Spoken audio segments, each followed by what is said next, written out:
बलपूर्वक प्रवेश हो स्वर्ग के राज में। हाँ, आप ये सुने हैं कहा अपने कलाम में।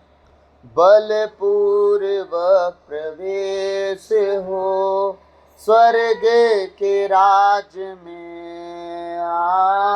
आप ये सुने हैं कहा अपने कलाम में।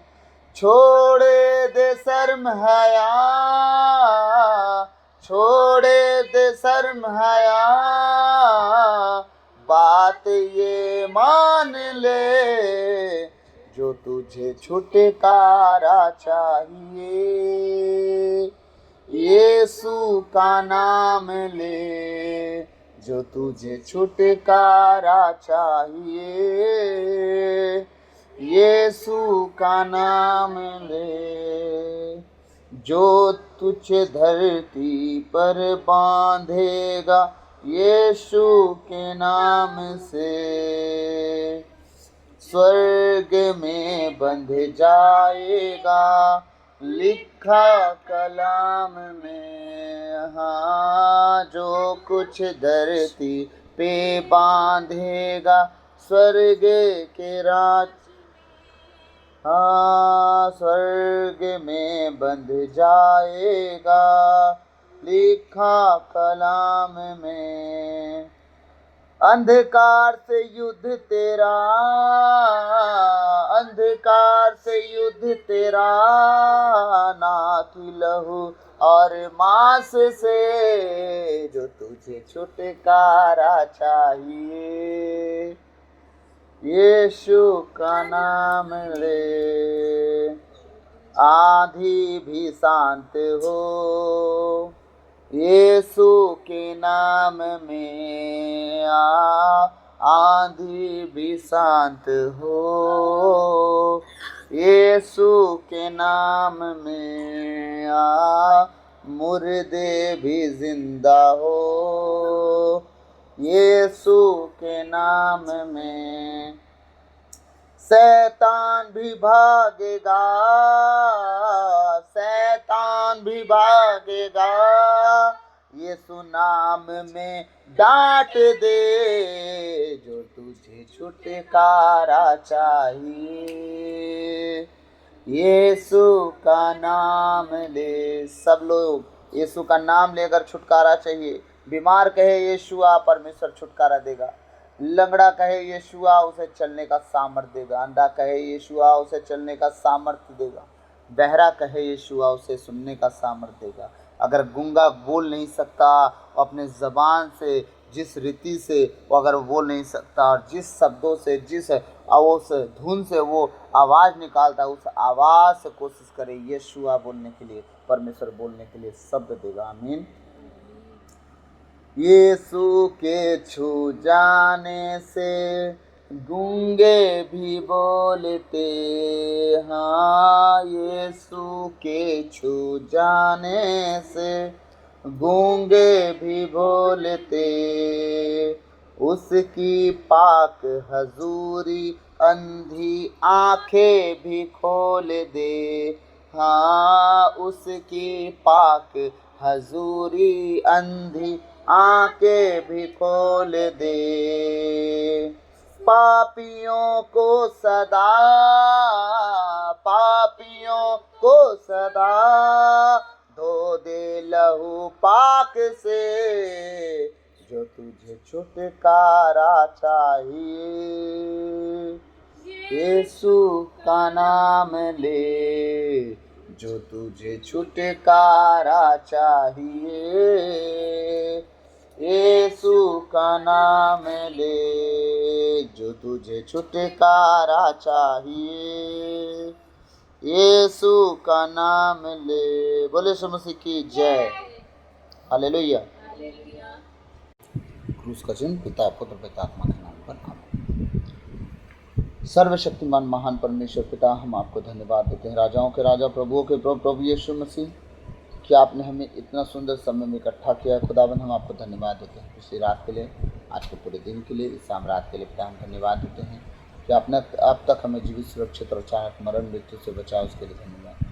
प्रभु हर अप्रिय घटना, सर दुर्घटना, सर एक्सीडेंट, महामारी से बचाओ, उसके लिए धन्यवाद। पिता मैं धन्यवाद देता हूँ, आप अपने भवन में अपने लोगों के पास सुरक्षित लेके गए, वहाँ से सुरक्षित लेके आए। खुदा हम धन्यवाद देते हैं। प्रभु मैं सारी बातों को आपके चरणों में रखता हूँ। प्रभु मेरे मुख पर पहरा बिठाइए, मेरे होठों के द्वार की रखवाली कीजिए।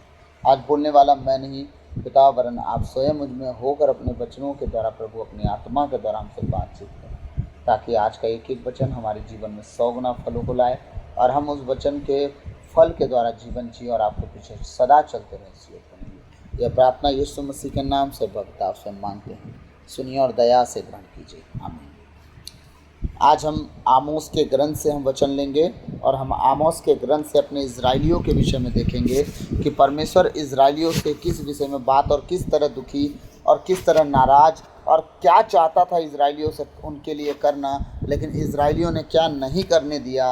ये सारी बातें परमेश्वर देख के, समझ के, सोच के दुखी है और परमेश्वर आज हम सबसे बात कर रहा है। वो चाहता क्या था हमारे लिए, हमारे बच्चों के लिए, हमारी पीढ़ी के लिए। तो वचन क्या कह रहा है हम देखेंगे। आमोस का ग्रंथ अध्याय 2 पद संख्या 9 से 16 में वचन जो कहता है, ये वचन थोड़ा लंबा जाएगा, शायद मैं आज में कंप्लीट तो नहीं कर पाऊंगा, लेकिन इस वचन का थोड़ा और भेद है और प्रकाशन है। मैं आगे भी आप लोग को बताते रहूँगा। ये वचन मैं हमारी जब कलीसिया लगती थी हमारे ग्रोटो में जहाँ मैं रहता हूँ, यहाँ मैं इस वचन को शेयर किया हूँ और मैं चाह रहा था कि आज जितने ऑनलाइन हैं इस वचन को आज जानें और सब आशीषित हों। जहाँ कमी घटी हो उसे वो छोड़ें और जहाँ भरपूरी हो वहाँ आशीष को ग्रहण करें। आमीन। प्रभु का वचन कह रहा है, आमोस का ग्रंथ अध्याय 2 पद संख्या 9 से 16 में, पेज नंबर है पुराना विधान 1393। हालेलुया। मैंने ही उनकी आँखों के सामने अमोरियों का सर्वनाश किया। अमोरी कौन थे? इजराइलियों के दोस्त नहीं थे, ठीक है, इतना समझ लीजिए।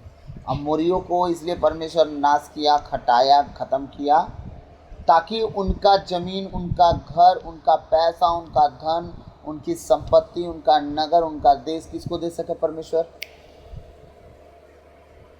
अपने लोगों को। और वो लोग कौन थे? इजरायली लोग। याद रखिएगा, याकूब का घराना मात्र 70 था, ज़्यादा नहीं थे वो लोग, ठीक है। उन 70 लोगों को परमेश्वर मिस्र में पहले क्या किया? सिक्योरिटी दिया। अगर मिस्र में वो ना रखता, अगर मिस्र के राजा के अधीन वो रह रहते, न जाने कौन कौन लोग आते, उन्हें लूट लेते, ख़त्म कर देते। किसके किसके गुलाम बन के याकूब के घराने के लोग गुलामी करते फिरते। ना उनकी बेटियां बसती, ना उनके बेटे बसते। होता कि नहीं होता? मिस्र में परमेश्वर ने उन्हें सिक्योरिटी के तौर पे रखा कि मिस्र के राजा के लोग हैं, उनके गुलाम हैं, मान लीजिए बंदी हैं, जो समझना है तुम समझ लो, उनके दास नौकर जो समझ, लेकिन कोई दूसरा तो हाथ नहीं लगा सकता था ना उस राजा के लोगों को। इसलिए परमेश्वर सिक्योरिटी दिया। लेकिन इजरायली लोग क्या किए? एक गलती, खुदा को छोड़ के मिस्र के उन चकाचौंध चीज़ों में उलझ गए जो आज हमारे इजरायली लोग कर रहे हैं। संसार के उन सारी चकाचौंधों में उलझ गए हैं जो उन्हें नहीं देखना था। अपने परमेश्वर के सामने सरेंडर होना था, पर वही नहीं करके और दुनिया सारी चीज़ों में उलझे हुए हैं। उसी तरह मिस्र का हर एक व्यक्ति जो काम करता था, इजरायली देख देख के फंस गए थे। तब परमेश्वर उन्हें दंड देना शुरू किया और मिस्र का राजा उन पर सताव डाल दिया और उन्हें इतना गुलामी में ले गया, इतना मारपीट करने लगा कि 400 साल तक गुलाम बना के रखा। इसके बाद परमेश्वर की उनको याद आई।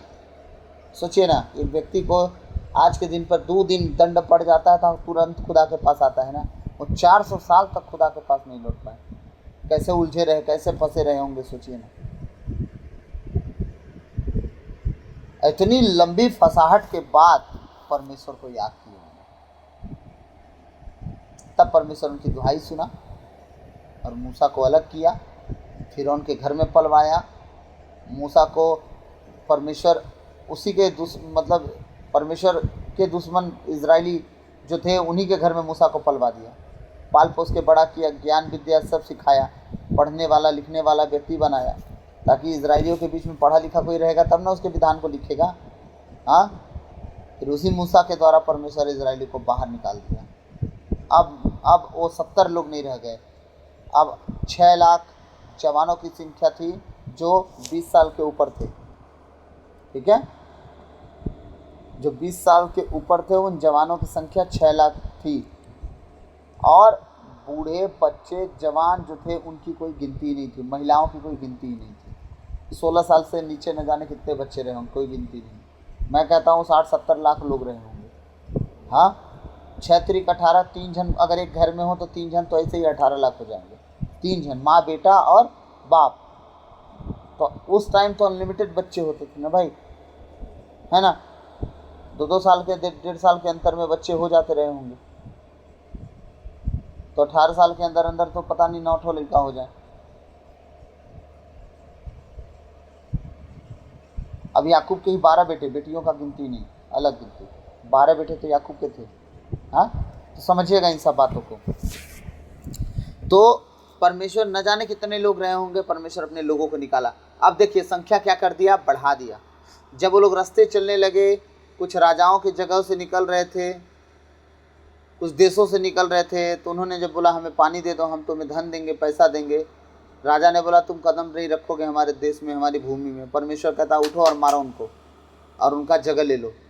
हाँ, उनका देश ले लो, उनकी भूमि ले लो।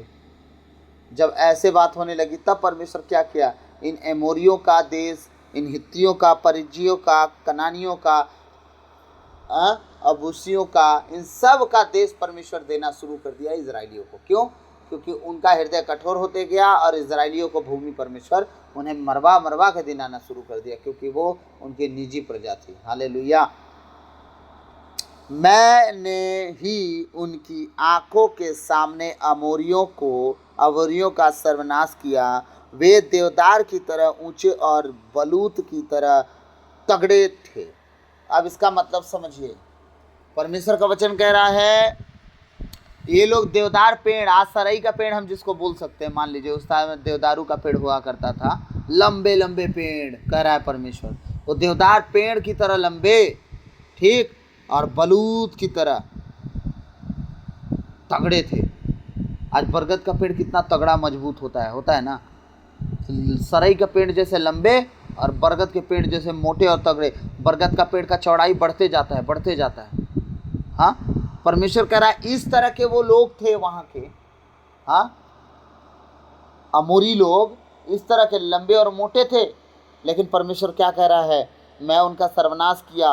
वे देवदार की तरह ऊंचे और बलूत की तरह तगड़े थे। फिर भी क्या कर रहा है, फिर भी मैंने ऊपर उनके फलों का और नीचे उनकी जड़ों को नष्ट कर डाला। कह रहा पेड़ में जो फल लगते थे उन्हें, और जड़ को मैं नष्ट किया ताकि कभी पेड़ में फल दोबारा आए नहीं ना पाए। मैं ऐसा उन्हें सताया, ऐसा उन्हें मारा, ताकि वो तुम्हारे सामने कमज़ोर पड़ जाएं, उनकी लंबाई और उनकी चौड़ाई कोई फर्क ना पड़ने पाए। हालेलुया। किस लिए वो ऐसा किया, इसका उत्तर भी आगे हम मिल जाएगा। मैंने ही तुमको मिस्र से निकाल कर 40 वर्ष तक मरुभूमि में तुम्हारा पथ प्रदर्शन किया। कितने समय तक? 40 वर्ष तक मरुभूमि में वो हमारा पथ प्रदर्शन, मतलब हमारी अगुवाई किया, हमें रास्ता दिखाता रहा 40 साल तक। दिन में बादल का खंभा बन के, रात में आग का खंभा बन के। आमीन। और तुम्हें अमोरियों का देश प्रदान किया। कौन सा देश? अमोरियों का देश तुम्हें दे दिया। जो अमोरी लोग वहाँ पूरा राज करते थे, वो सारा देश छीन लिया और तुम्हें सौंप दिया मैं। हालेलुया।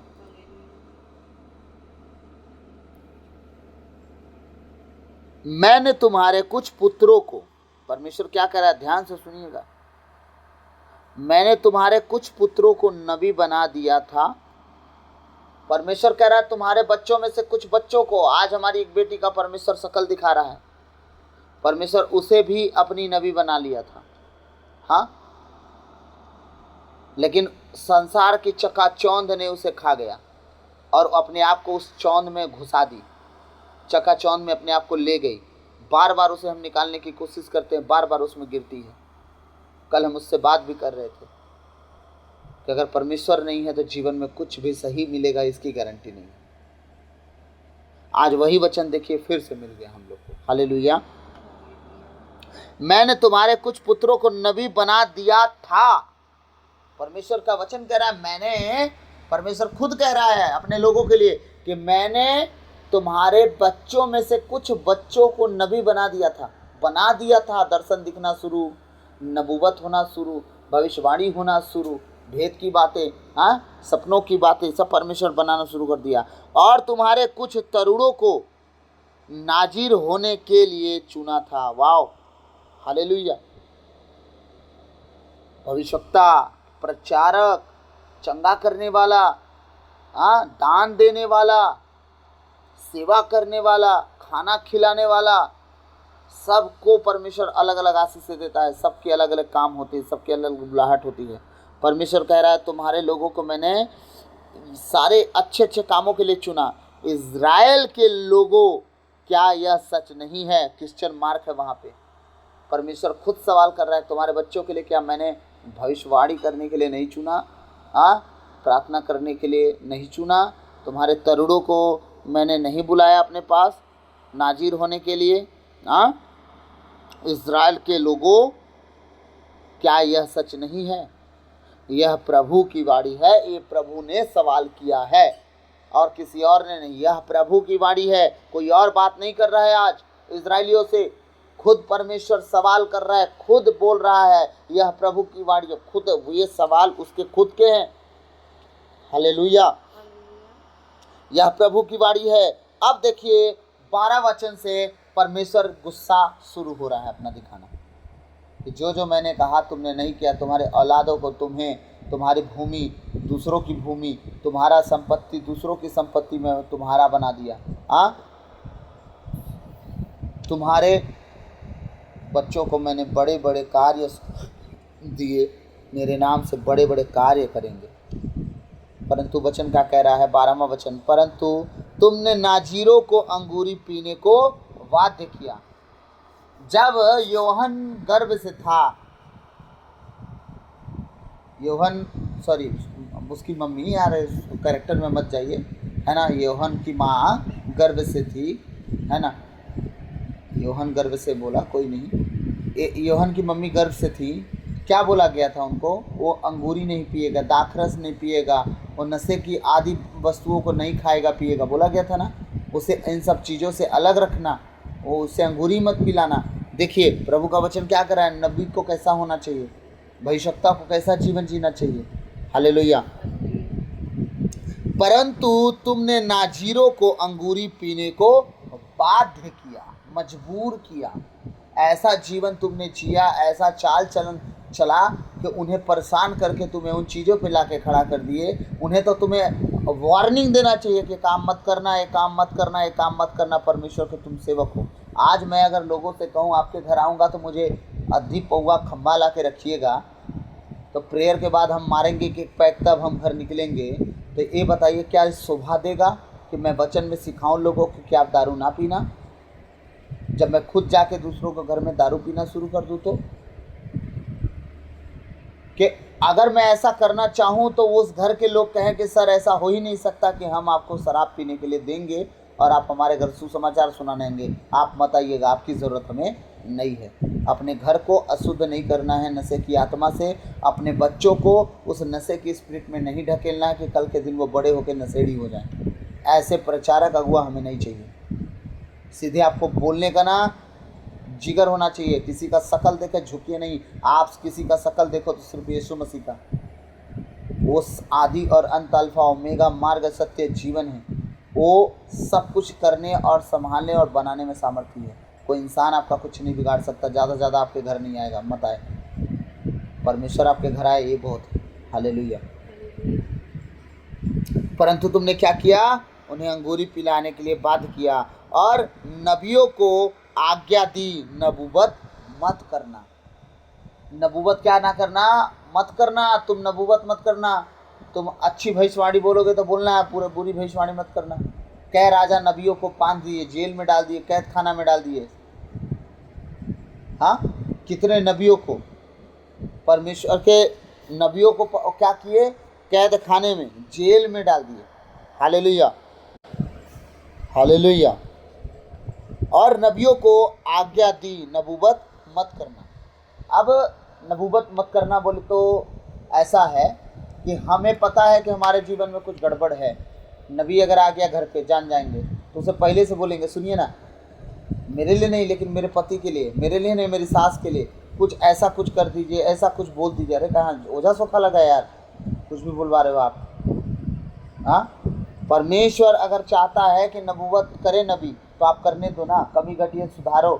लेकिन बहुतों को बुरी लग जाती है भविष्यवाणियाँ। हाँ, अगर नबी अगर कह दे कि सुधर जाओ वरना परमेश्वर का दंड पड़ेगा, बुरा लग जाएगा, आके कुछ भी बोल के जा रहा है, बुरी भविष्यवाणी करके जा रहा है, तुम्हारा व्यवहार, तुम्हारा चाल चलन भविष्यवाणी करने पे मजबूर कर रहा है। तो भविष्यवाणी याद रखिएगा, भविष्यवाणियाँ आपके कार्यों पर वो प्रभावित करती हैं, उतरती हैं। अगर आपके चाल चलन कर्म अच्छे हैं, भविष्यवाणी अगले आने वाले दिनों के लिए अच्छी हो जाएगी। लेकिन आप आज अच्छी भविष्यवाणी हुई, कल तक आप अच्छा काम करते रहे, और आज भविष्यवाणी अच्छी हुई और कल आप काम बुरा करना शुरू कर दिए, और इस इंतज़ार में रहेंगे कि ये मेरे लिए भविष्यवाणी हुई है और आने वाले दिन में अच्छा होगा। नहीं हो सकता। आप भविष्यवक्ता को नहीं बोल सकते। आपने अपना काम खराब कर दिया कल से। भविष्यवाणी आज अच्छी हुई है, कल आप काम से बुरा शुरू कर दिए, आपके ऊपर भविष्यवाणी कभी काम नहीं कर सकती। और आप ये नहीं बोल सकते वो भविष्यवक्ता गलत था, मेरे लिए गलत भविष्यवाणी करके गया। आप अपने काम को कंटिन्यू करो, भविष्यवाणी पूरी होके रहती है। हालेलुया। इसीलिए अपने कार्यों को सीधा करो तो भविष्यवाणी सीधी होगी, कार्यों को गलत करोगे भविष्यवाणी गलत होगी। अगर आप गलती में हो के भविष्यवाणी, अगर गलती हो गई आपके लिए और आप गलत मतलब कर रहे हो और भविष्यवाणी हो रही है कि भाई अब तुम्हारा काम निगेटिव हो गया है, परमेश्वर भी निगेटिव है, अगर आप सरेंडर होते हो, परमेश्वर हो गई गलती माफ़ कर दे, भविष्यवाणी सुधर जाती है, तत्काल बदल जाती है भविष्यवाणी। भविष्यवक्ता बोल के भले चला जाए कि तुम मार खाओगे परमेश्वर के हाथ से, अगर आप कह दो कि परमेश्वर मुझे माफ़ कर दे, भविष्यवक्ता भले ही चला गया हो, परमेश्वर उसे माफ़ करता है। क्योंकि योना नबी जाके बार बार बोलता रहा 40 दिन में निनवे शहर नाश हो जाएगा। नाश हुआ क्या? 38 दिन में नाश हुआ हो जाएगा, 35 दिन में, 30 दिन में, 25 दिन में, 20 दिन में, कल निनवे शहर नाश हो जाएगा। हुआ क्या? नहीं, निनवे के लोग घुटने पे आ गए, पाप माफ स्वीकार कर लिए। ठीक है, राजा हिजकिया, उसे परमेश्वर का दास आके बोलता है इसका कहानी ख़त्म है, ये मर जाएगा, नहीं बचेगा। हाँ, तो राजा क्या बोलते हैं उसको, आहाब, राजा 5 गुना नम्र हो गया और तभी पाँव चलना शुरू कर दिया, टाट ओढ़ के रहने लगा, राख के ऊपर बैठ के जीने लगा। हाँ, परमेश्वर कहता है मैंने इसे माफ़ किया, बचेगा ये। हिजकिया राजा मरने वाला था पीठ के घाव से, वो बच गया। कैसे? सब परमेश्वर इन्हें क्षमा कर दिया। हालेलुया। बहुत गहराई से समझिएगा।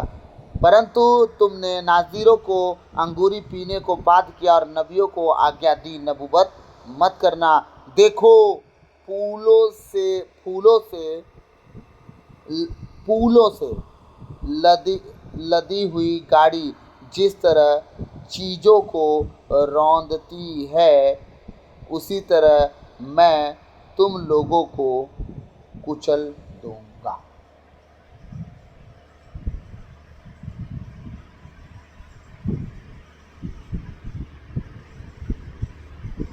अब मैं आपसे पूछूं, मान लीजिए तो उस समय बैलगाड़ी रहा हो, परमेश्वर एग्जाम्पल दे रहे हो। हाँ, आप बैलगाड़ी के ऊपर पुआल लदा जाए, जो मान लीजिए धान का पुआल होता है या फूल होता है, फ्लावर होता है, एक गाड़ी फुल हो जाए। हाँ, अगर उसके नीचे बनाना, फल, एप्पल कुछ भी आएगा, उस गाड़ी के नीचे बचेगा? कुचला जाएगा कि नहीं? आटा चक्की बन जाएंगे कि नहीं? आप समझो कि ट्रैक्टर के सामने एक कुछ भी आ जाए, बचेगा नहीं ना? तो परमेश्वर कह रहा मैं तुम्हें ऐसा ही कुछ लूँगा। तब जब उनके सामने, उनके चक्का के नीचे जब पड़ता है कोई चीज़, तो क्या हो जाता है? आटा छितरा उड़ जाते हैं एकदम। एक अंकल थे मेरे मामा के गांव में, एससीसीएल में जॉब करते थे। तो बरसात का मौसम था और रोपा लगाने के लिए बैल और हल लेके जा रहे थे। बहुत कंजूस थे वो, और लेके जा रहे थे तो उनका बैल रेलवे में चल रहा था और वो बैल को हटाने के चलते रेलवे ट्रैक से हटा रहे थे, ट्रेन आ रही थी और बैल तो हट गया लेकिन वो पैर फिसल गया उनका। प्लास्टिक का शूज था, बरसात का महीना, और उनका पैर फिसला, वो गिर गए। उनके पूरे शरीर में कुछ नहीं हुआ था। उनका सर के ऊपर वाला जो खोपड़ी होती है, चक्का वहाँ पे चढ़ा था, उनकी गुद्दी लगभग 150 मीटर तक गई थी, भेजा जिसको बोलते हैं, 150 मीटर तक ट्रेन के चक्का के साथ। और पूरा फेस क्लीन था, एक रत्ती खून नहीं बहा था उनका, ठीक। और एक लेफ्ट पैर उनका घुटना के जस्ट नीचे कटा था और वो मतलब इतना दूर तक छितराया था वो पैर, एकदम हड्डी फट चिट के। और बाकी पूरा सेफ थे। उनका लाठी जैसे कोई बगल में रखा हो, लाठी जो हल चलाते समय यूज़ करते हैं, बगल में कोई रखा, एकदम अच्छे से आराम से उनके साथ लेटी हुई थी लाठी। और फेस एकदम क्लीन, कोई ब्लड नहीं।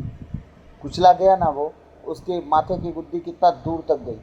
परमेश्वर कह रहा है कि मैं ऐसा कुचल डालूंगा इन लोगों को, जिस तरह कोई वस्तु लादी जाती हो किसी गाड़ी के ऊपर और उसके टायर के नीचे कोई आ जाए, वो कुचला जाता है, उसी तरह मैं इन्हें कुचल दूंगा, क्योंकि इन्होंने मेरे नबियों को गलत भविष्यवाणी करने की सलाह दी, नशे करने का सलाह दिया, बुरे काम करने का सलाह दिया, लेकिन अच्छे काम करने से लोग रोकते रहे। मैं एक जगह सुसमाचार का प्रचार करने गया, बहुत दूर गया था, बहुत गर्मी और लू थी और वहाँ तड़प रहा था रास्ता, पहाड़ी एरिया, और मैं अकेला सुनसान रास्ते पे गया था भटकते भटकते। जब वहाँ पहुँचा, वहाँ प्रार्थना दुआ हो गया, तो इतना दूर से गया मैं वचन सुनाने, और वचन के लिए कोई सीरियस नहीं था। वचन सुनाते सुनाते मुझे ऐसा लगा कि मैं कुछ लोगों के चलते अपने प्रभु के वचन को क्या कर रहा हूँ। प्रभु कहता है ना, परमेश्वर के मोतियों को सूअरों के सामने मत फेंकना। तो ऐसा लग रहा था कि परमेश्वर के मोतियों को सूअरों के सामने मैं फेंक रहा हूँ और वो कुचल दे रहे हैं उसे। लास्ट में हुआ कि चलिए एक जगह जाना है घर ब्लेसिंग के लिए, उन्हीं के घर के लोग के लिए। हम चले गए ब्लेसिंग के लिए। अब वो भट्टी के ऊपर गाड़ी रोक दिए, जिनके घर गया था मैं क्या जाने के लोग कहाँ जा रहे हैं। भट्टी रास्ते में पड़ी, रोक दिए गाड़ी। अब बियर बॉटल लेके आए, गाड़ी में रख दिए। अब ना मैं इधर का हुआ ना मैं उधर का हुआ, अब जाऊँ तो जाऊँ कहाँ। मेरी गाड़ी तो उनके घर पे है, मैं तो उनकी कार में गया था। तो जाते समय ब्लेसिंग हो गई, आते समय दारू खरीदने लगे। तो जो मुझे वहाँ लेके गए थे, उन्हें मैं इतना सोटा कि उनको लाल पीला कर दिया सोच के। मैं बोला दोबारा इस घर में मुझे कभी बुलाइएगा मत। एक घर में आग लगे, चाहे बवंडर आ जाए, चाहे तूफान से घर उड़ जाए, लेकिन मैं ज़िंदगी में इस घर के लिए दुआ करने नहीं आता। ये मेरा खुद का फैसला है, जिसको बुलाना है बुला लीजिए, मैं नहीं आता। मैं उस घर में वापस गया, गाड़ी स्टार्ट किया, दूरी से जय यीशु बोला और पलट के नहीं देखा उस घर को मैं, और आज तक उस घर में नहीं गया दोबारा कभी। एक दो बार बुलाया भी, मेरा मैं नहीं आता, फाइनल नहीं गया। अब मुझसे क्या पूछा गया मालूम है? बियर पीने में क्या जाता है, थोड़ा सा ले लीजिए, कोई थोड़ी ना देख लेगा। बोले शर्म वरम है कि घोर घार के पी गए? आप लोग को तो नहीं है पर मुझे है। हालेलुया। अब ऐसे ऐसे दुनिया में लोग भी हैं, लेकिन गलती पीने वाले की है, पिलाने वाला पूरा दुनिया है। आदर मान तो पूरी दुनिया दे देगी कि तुम तबाह हो जा आदर मान के चक्कर में, लेकिन पीने वाले की गलती है। अगर वो ना पिए तो किसी के मुंह में कोई नहीं ठूस सकता। हालेलुया। देखो जिस तरह पुलों की बात कर रहा है, वो गाड़ी से दब जाता है, टायर के नीचे कुछ भी आकर मैं तुम्हें भी कुचल डालूंगा, उसी तरह मैं तुम लोगों को कुचल दूंगा। तब दौड़कर भागने से कोई लाभ नहीं होगा। कितना भी तुम दौड़ के भाग जाओ, परमेश्वर से कोई भाग सकता है? दुनिया का कोई भी व्यक्ति कितना भी भागे, क्या ईश्वर से भाग सकता है? उसके आंखों से कोई छुप सकता है? वो अपने हृदय में कोई बात सोच के परमेश्वर से वो बच सकता है? अच्छी सोच परमेश्वर सुनता है, बुरी सोच परमेश्वर सुनता है। याद रखिएगा, वो आपको हर जगह, हर पल, हर समय देखते रहता है। चाहे आप जहाँ भी जो करते हैं, हर पल, हर जगह, हर समय वो आपको सुनते रहता है, चाहे शब्दों से बोले, चाहे हृदय से बोले। आमीन। कह रहा है तब दौड़कर भागने से कोई लाभ नहीं होगा, बलवान की शक्ति व्यर्थ होगी, वीर योद्धा अपने प्राणों की रक्षा नहीं कर सकेगा। दुनिया में सिमसोन बहुत बड़ा बलवान था, बचा क्या? दाऊद बचा? हाँ, सुलेमान बचा? कोई धन से, कोई बल से, ताकत से थे ना। Hallelujah, hallelujah.